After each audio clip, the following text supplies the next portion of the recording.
नमस्कार मित्रांनो, घर बसल्या सरकारी कामांसाठी आता 7/12 तुम्ही तुमच्या मोबाईलवर काढू शकता, ते देखील 5 मिनिटात. तुम्हाला तहसीलदार कार्यालय किंवा तलाठी कार्यालयामध्ये जाण्याची गरज नाही. तुम्ही तुमच्या मोबाईलने घर बसल्या लीगल असा डिजिटल 7/12 तुम्ही घर बसल्या काढू शकता. त्यासाठी तुम्हाला तुमच्या Google Chromeमध्ये कोणत्याही तुमच्या मोबाईलच्या ॲप्लिकेशनमध्ये जायचं आहे आणि तिथे सर्च करायचं डिजिटल 7/12. डिजिटल 7/12 सर्च केल्यानंतर तुमच्यासमोर जी पहिली लिंक येईल डिजिटली साइन्ड 7/12, हा 7/12 तुम्ही कोणत्याही ऑफिशियल कामासाठी यूज करू शकता. तर त्यावर तुम्हाला क्लिक करायचं आहे. त्यावर क्लिक केल्यानंतर तुमच्यासमोर डाउनलोड करण्यासाठी अशी एक वेबसाईट येईल. या वेबसाईटवरून तुम्ही 7/12, 8 प्रॉपर्टी कार्ड सर्व काही डाउनलोड करू शकता. तर त्यामध्ये तुम्हाला पहिल्यांदा लॉग इन करावं लागेल. तर लॉग इन 2 प्रकार आहेत. लॉग इन नसेल तर तुम्ही नवीन रजिस्टर करू शकता. नवीन रजिस्ट्रेशनसाठी तुम्हाला तुमची सर्व माहिती ते फिल करून एक प्रोफाईल क्रिएट करावी लागेल. ती प्रोफाईल क्रिएट करून तुम्ही बेसिकली इथे लॉग इन करू शकता. पण तुम्हाला जर प्रोफाईल क्रिएट करायची नसेल तर देखील तुम्ही इथे direct one time OTP log इनने तुम्ही इथे लॉग इन करू शकता. म्हणजे तुम्हाला फक्त OTP बेस्ड जे लॉग इन आहे सेकंड नंबरचे, त्याच्यावर तुम्हाला वन टाईम इथे तुम्ही करू शकता. जसं की तुम्हाला इथे मोबाईल नंबर टाकून तुम्हाला सेंड OTP करायचं आहे. तुम्ही कोणताही नंबर टाका ज्याच्यावर तुम्हाला OTP येईल. OTP आल्यानंतर तो OTP तुम्हाला इथे एंटर करायचा आहे. OTP एंटर केल्यानंतर तुम्हाला इथे व्हेरीफाय OTPवर या बटनावर क्लिक करायचं आहे. म्हणजे तुमचं इथे लॉग इन होऊन जाईल.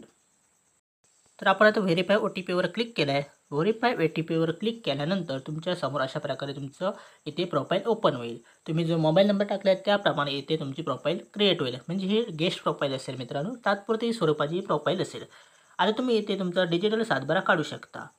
तर 7/12 काढण्यासाठी तुम्हाला इथे सुरुवातीला ULP पिन, म्हणजे जर तुमच्याकडे 7/12चा नंबर असेल तर तुम्ही इथे डायरेक्ट ULP नंबर तुमचा टाकून तुम्ही इथे 7/12 काढू शकता. तर ULP नेम जर तुम्हाला माहीत असेल तर तुम्ही इथे टाकायचं आहे ULP आणि तुम्हाला इथे व्हेरीफाय बटनवर क्लिक करायचं आहे. मग तुमचं 7/12 डाउनलोड होईल. मात्र प्रत्येक 7/12 तुम्हाला काढताना इथे ₹15 देणं गरजेचं आहे. म्हणजे एका 7/12ची किंमत ₹15 आहे. तर इथे पाहू शकता डाउनलोड माझा होत नाही आहे, तर इथे माझ्याकडे ₹0 आहे.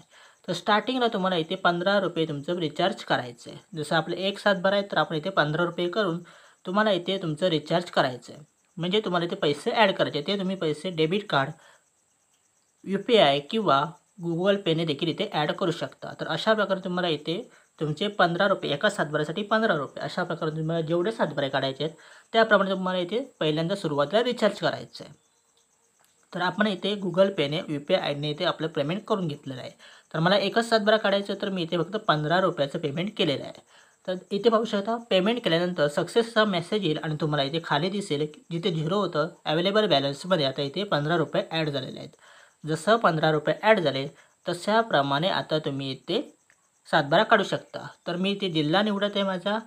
त्याच्यानंतर तुम्हाला तालुका, गाव वगैरे निवडायचं आहे आणि ज्या गावामध्ये तुम्ही राहता तो गट नंबर टाकून तुम्हाला इथे तुमचा 7/12 काढायचा आहे. तर चला आपण सर्व माहिती फिल करूया. फिल केल्यानंतर तुम्हाला इथे सर्वे नंबर किंवा गट नंबर तुम्हाला इथे टाकायचा आहे. तर सर्वे नंबर तुम्हाला टाकायचा आहे. सर्वे नंबर टाकल्यानंतर खाली गट क्रमांक, म्हणजे त्या सर्वेमध्ये कोणता गट तुम्हाला काढायचा आहे त्या गटाचं इथे टाकायचं आहे. त्यानंतर इथे पाहू शकता 7/12 आपला रेडी आहे. 7/12 रेडी झाल्यानंतर तुम्हाला फक्त डाउनलोड या बटनवर क्लिक करायचं आहे. ॲटोमॅटिकली तुमच्या अकाउंटमधले जे ₹15 आहेत ते कट होऊन तुमचा जो डिजिटल 7/12 आहे तो तुमच्या मोबाईलमध्ये डाउनलोड होईल. अशा प्रकारे एक PDF स्वरूपात इथे तुम्हाला डिजिटल 7/12 तुमच्या मोबाईलमध्ये डाउनलोड झालेला दिसेल. तर अशा प्रकारे मोबाईलने 5 मिनिटामध्ये तुम्ही तुमच्या मोबाईलवर डिजिटल 7/12 डाउनलोड करून हा सरकारी कामांसाठी, सरकारी योजनांसाठी वापरू शकता. तर हा व्हिडिओ कसा वाटला कमेंट नक्की करून कळवा.